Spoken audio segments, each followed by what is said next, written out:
Hey y'all, welcome to Fruits and Berries. I just want to welcome you on board here, and I hope you're going to enjoy this second edition of the installation of our Tornado Master and an explanation of why we did it and why we went with the above ground concept.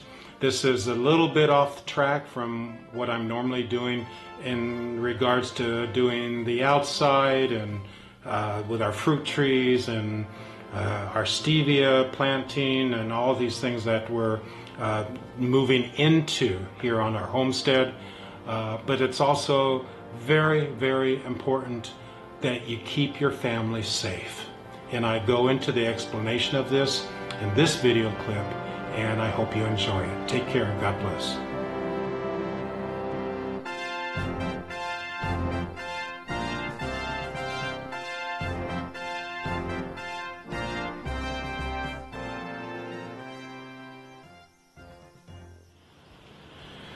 Well, hey, welcome to Fruits and Berries. I'm here in our attached garage to our home here in North Texas.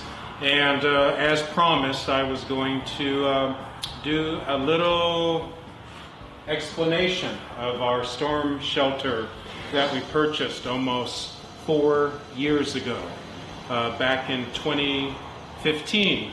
And my mother was still alive then and very active in the sense that she was awake and on her front-wheeled walker and buzzing around, but we noticed as time went on she was getting more feeble.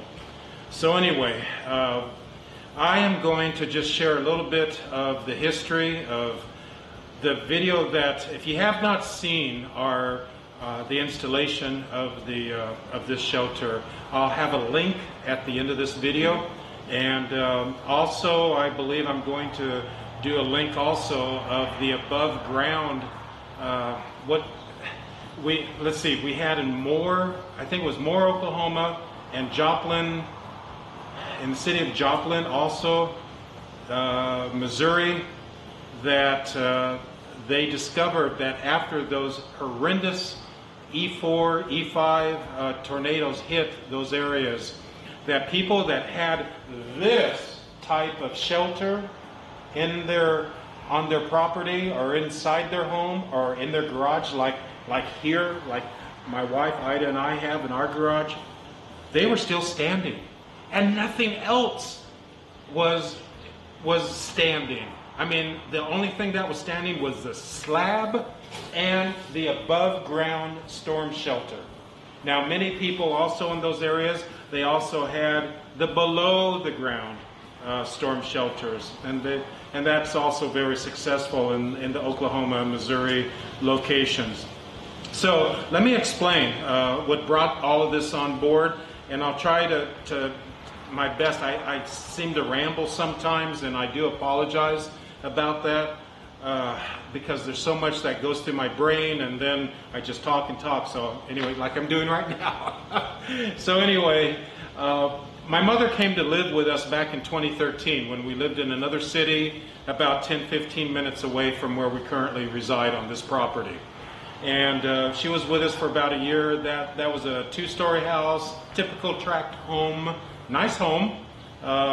We had like a bonus room, half bath upstairs, and 4 bedrooms downstairs. That was the type of house we had. Purchased that back in 2005. We sold that house back in 2014 because with our 3 children, between Ida and me, and my mother, and our children were like in their pre-teens or in their teenage years and growing to be big adults. So even though they're teenagers, they're still adult size. And with my mom living with us and all her physical and other needs, we actually were, that house was just way too small, and we were cramped. So we ended up selling that house, and with the combination, with a little bit of the help with my mother with the selling of her house, because she used to live by herself, we combined our resources, and Ida and I took out a mortgage and we put enough down to be able to get what we're now in, which is a beautiful home out here in the New Fairview area here in North Texas, and we have a little under 2 acres, and it's a development of, I believe, 31 or 32 homes. Haven't counted exactly. I think it's 32. And every home has well over an acre, sometimes close to 2 acres. I believe one house has 3 or 4 acres in this development. Our property happens to back up to a major farm road, or it's not a highway, but so sometimes it sounds like it. And it goes all the way out to the city of Justin, which is known for their cowboy boots worldwide. And that's only like 9 minutes commute from where we live. So anyway, this is where we ended up coming. There was no trees, no fruit trees, no berry plants, nothing. Well, there was no barn, there was no fencing. Everything was just dirt, except for the house and a 2-car garage. So that's a whole nother story, how this all came to pass. But the first year that we lived here, let's say we moved in late April 2014, and I believe it was the following year in 2015 during the tornado. We also reside in Tornado Alley, and here in North Texas. We're not that far from Oklahoma, about an hour's commute, and we're about 3 hours from Louisiana. And we had the scare of our lifetime, because I can remember that around 9 o'clock or so, Ida and I went off to our bedroom to go to bed, and my mother was in her room. She resided on the other side of our house. We had no storm shelter, and this where we live, even to this day, there's still no sirens to warn us if a tornado is on its way. All we had was our cell phones. And so back in 2015, my son, Mark, I believe he had an iPhone at the time, and he came, and then our next door neighbors, they're awesome people. They were in Dallas. They work in Dallas with a major phone company, AT&T, and they tried calling Ida and I, and we were snoring. We were sleeping already, but Mark was awake, and so they called Mark, and they said, "Mark, tell your parents to get out of there. A tornado started in Mineral Wells and is heading directly to New Fairview. And they don't know how strong it is, but it's at least an E3. And all of a sudden, we heard a pounding on our door, and it was my son or whatever, and we woke up, and we communicated with our neighbor, and sure enough, got on the news. They said, "Evacuate! Get out!"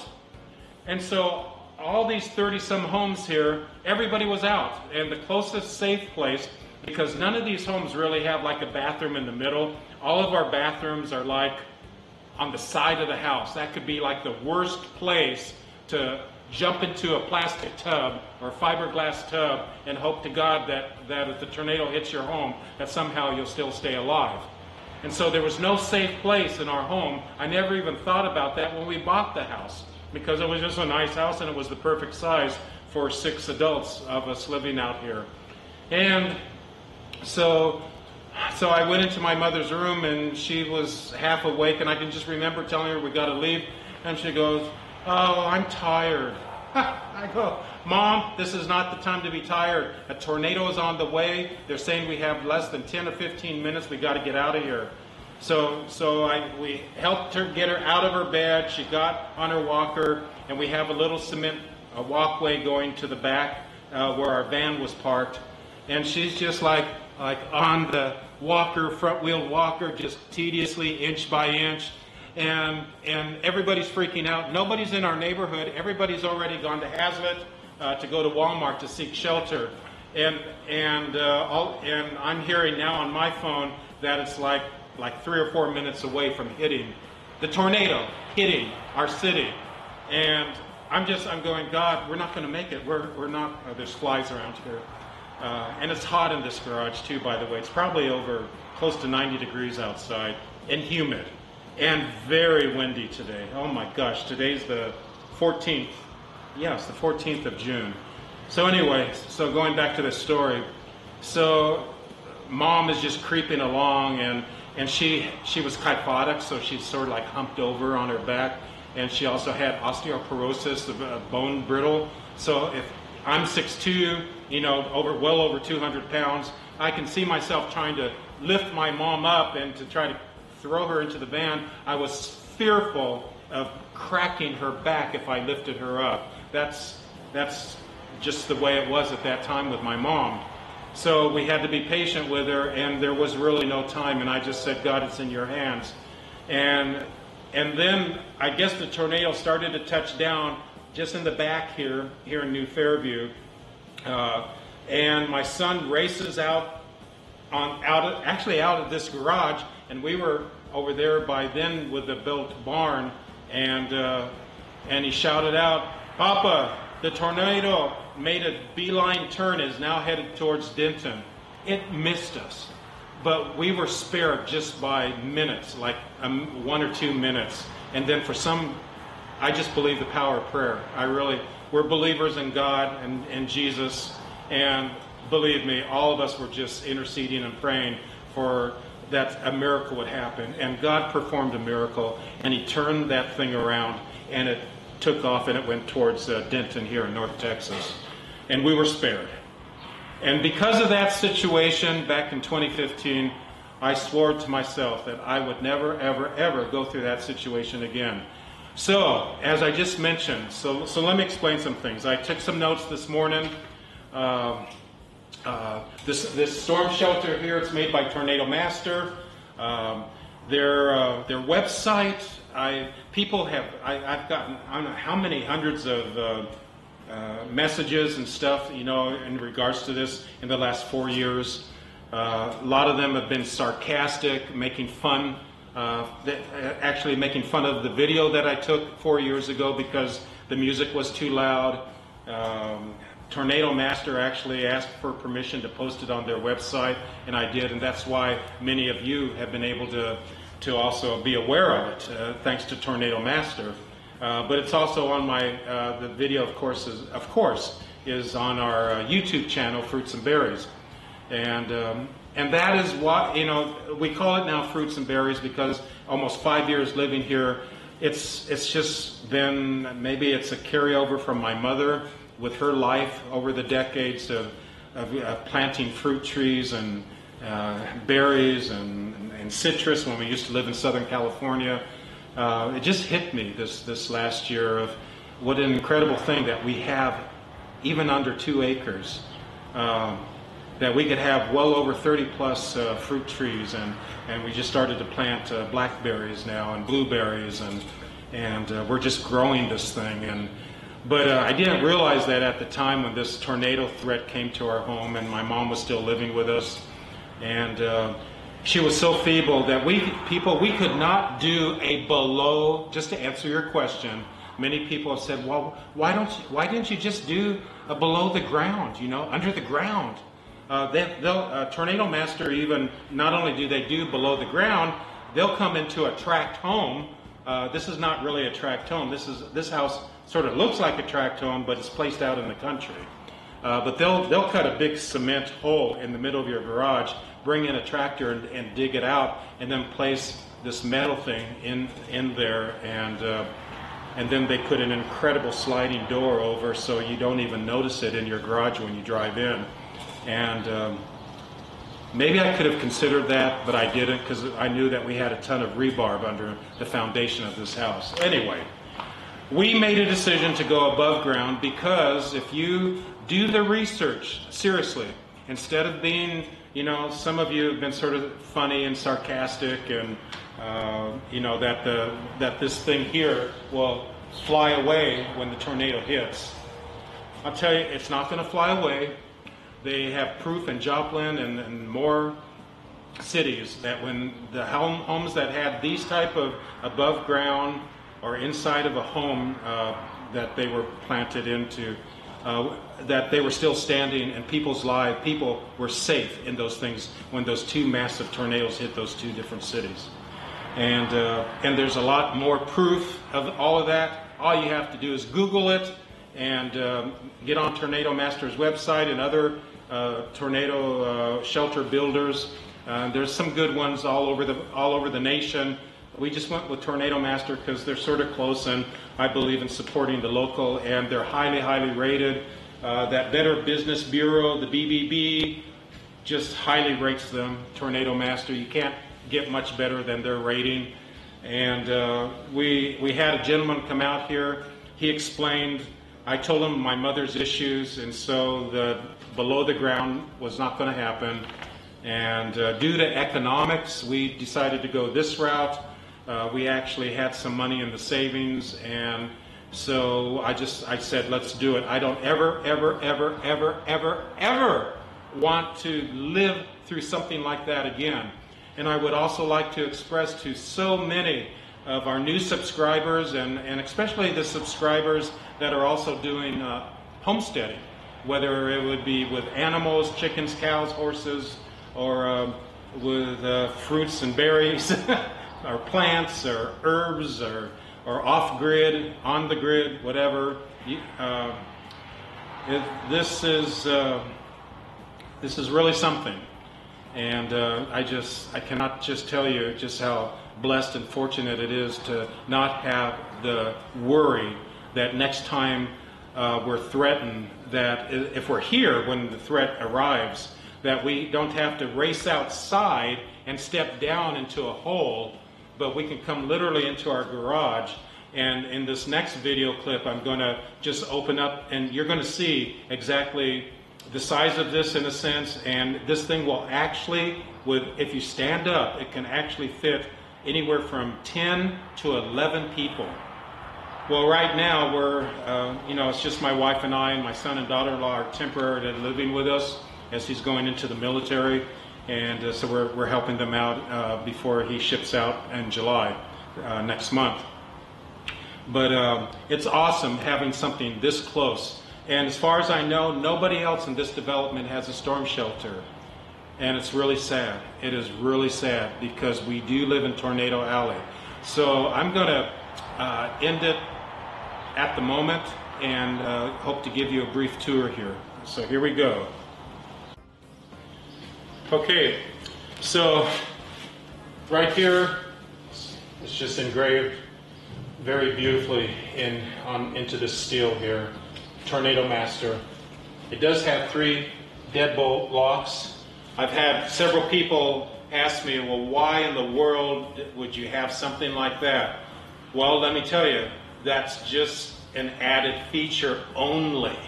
In fact, I have the keys to these deadbolts elsewhere in the house in a safe place so we never lose them.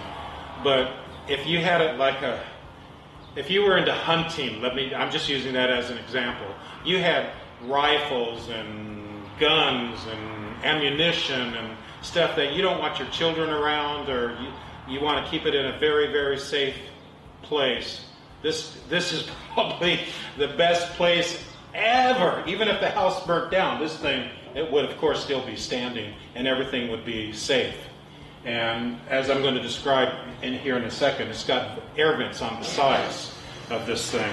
I've got some information I'm going to read to you, but first I want to let you see this. So many people have made the comment, oh my gosh, does the door swing out or does it swing in? It, of course, swings in.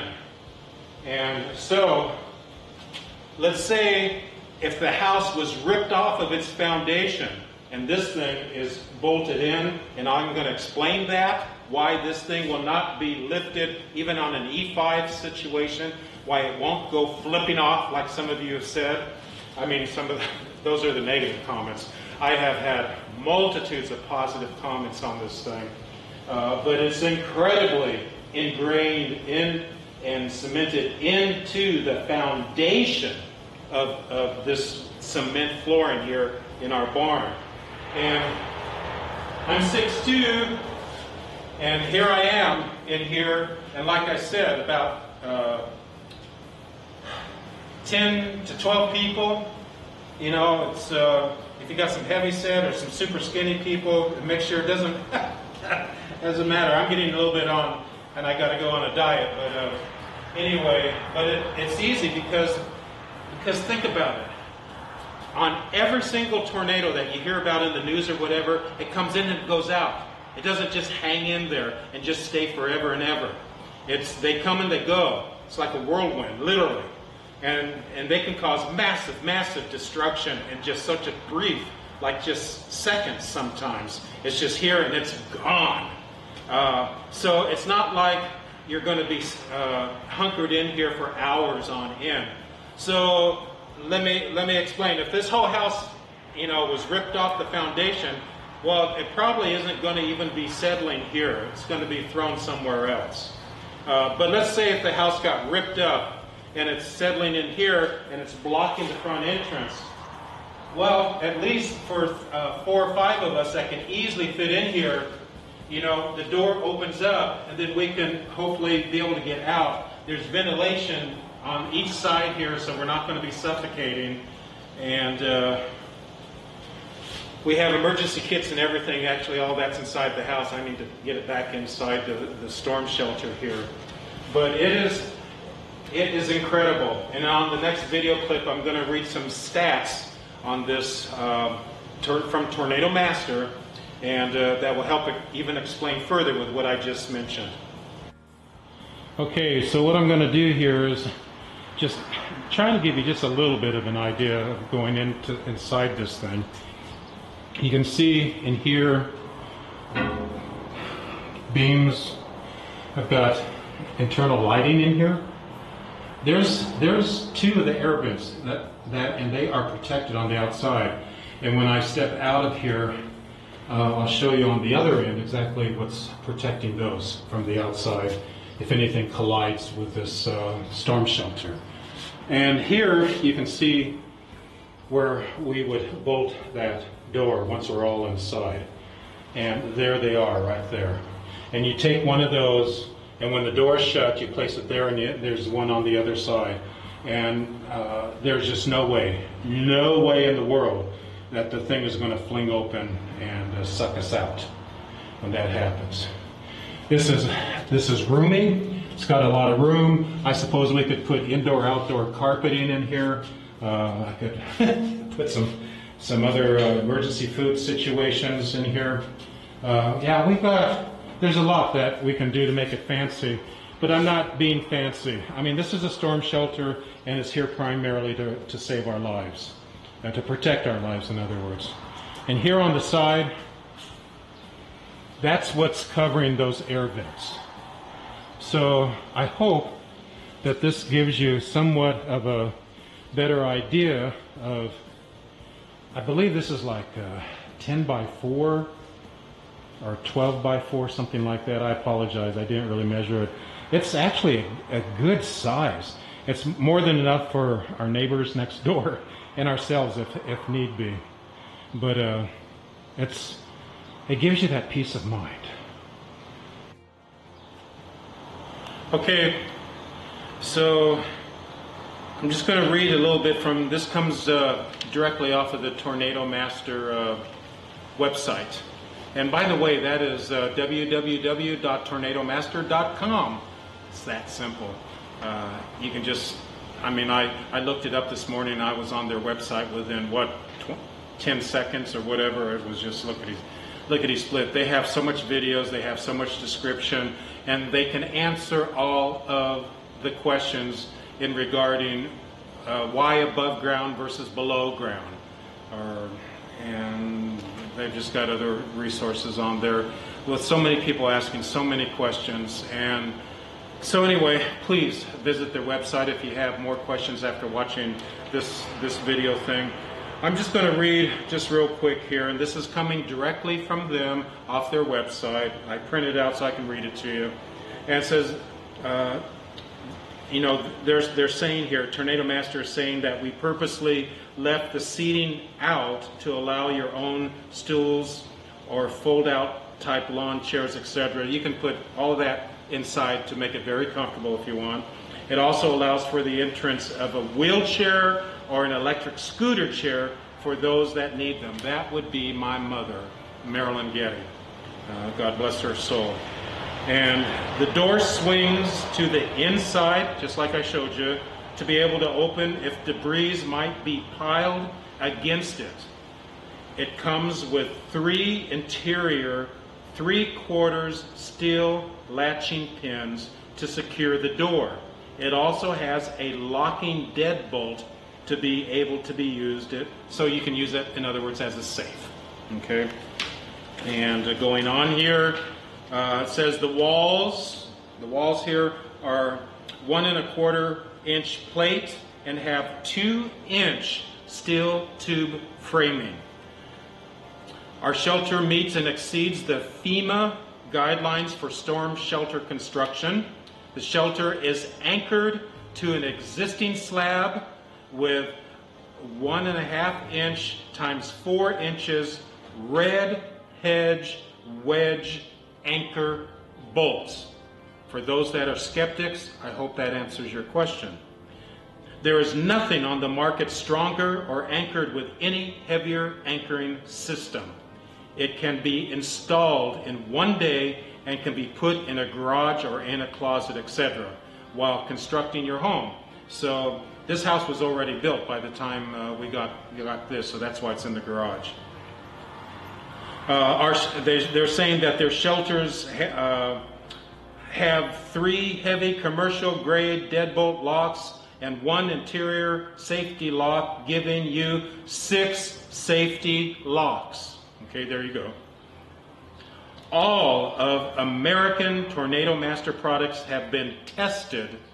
Now get a load of this, that they have been tested at the Texas State Wind Science Engineering Center. Oh, that's a mouthful. Let me repeat that. The Texas Tech Wind Science Engineering Center, and engineered to meet or exceed the FEMA 320/361 and the ICC-500 building codes. So those of you that are in construction and understand all of that I just mentioned, hopefully that will inspire you to realize that this is absolutely incredible and is of quality built. You ought to see the videos of trucks being dropped on the top of this, you know, when at that Texas State engineering place where they didn't even dent. I've seen videos where somebody's got a machine gun thrusting bullets into this, barely even scratching the outside of it. I've joked with my wife, well, if we ever have any terrorists come to our little North Texas area, all we have to do is go into the storm shelter. Yeah, well, God forbid that would ever have to happen. Anyway, so anyway, excuse me. It's getting hot and humid. It is hot and humid. It's extremely windy outside. I wanted to show you some things, and especially my stevia plant that I just got. It's doing fantastic. So I'm going to do another upload on that. I'm going to another garden center, possibly tomorrow, and they say they actually carry stevia plants. So I'm going to learn a little bit more tomorrow. And I've just got a lot more that I'm going to be showing you. I'm going to explain what I'm going to do with our garden beds around the house and building our very first raised garden bed. I've seen enough YouTube videos and some of the people that I subscribe to and listen to every day, they have massive amount of raised beds on their homestead, and it's exciting. And I have a whole different perspective of gardening and veggies and herbs and all sorts of things that you can do with raised garden beds.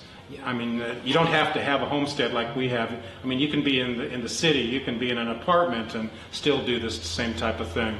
So I'm going to be sharing some of those things on the up and coming videos. I want to thank each and every one of you that have already subscribed. I cannot tell you how much I appreciate this. I mean, I've been on YouTube for almost 4 years, but it was only in the last 2 to 3 months that we made a decision to go full blown with this homesteading thing. We already have set the groundwork thanks to my mom and her love for vegetables and for fruit trees. I grew up with all that in Southern California, and then we moved to Texas over 15 years ago, and here we are today, still in North Texas. And it finally hit me that, hey, this is sort of cool, having fruit, you know, apples and plums and apricots and on and on and on. Geez, it's awesome. So anyway, hope you've enjoyed this. Take care and God bless you.